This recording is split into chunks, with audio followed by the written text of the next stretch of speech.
Praise the lord. ప్రభు అయిన యేసుక్రీస్తు నామమున మీ అందరికీ శుభములు తెలియపరుస్తున్నాను. మరి ఈరోజు పరిశుద్ధాత్మ దేవుడు మీకు ఇస్తున్నటువంటి వాగ్దానము, విరిగిన హృదయము గల వారికి యెహోవా ఆసన్నుడు. ఆమేన్.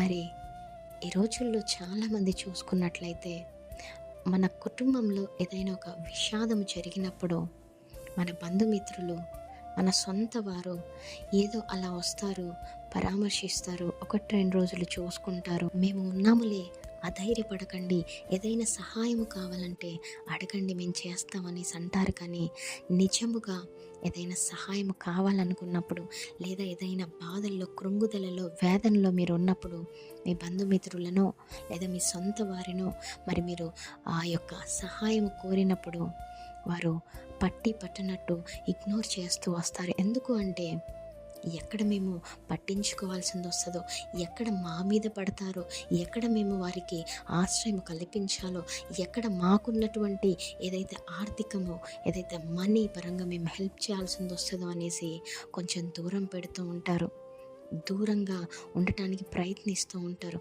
ఎక్కువగా ఇక్కడ మనము ఎవరైనా ఒక భార్య భర్తను కోల్పోతే ఆ యొక్క భర్త తరపున వాళ్ళు చాలా దూరం పెడతారు. చాలామంది, అందరూ కాదు కానీ చాలా వరకు నేను చూసి ఉన్నాను.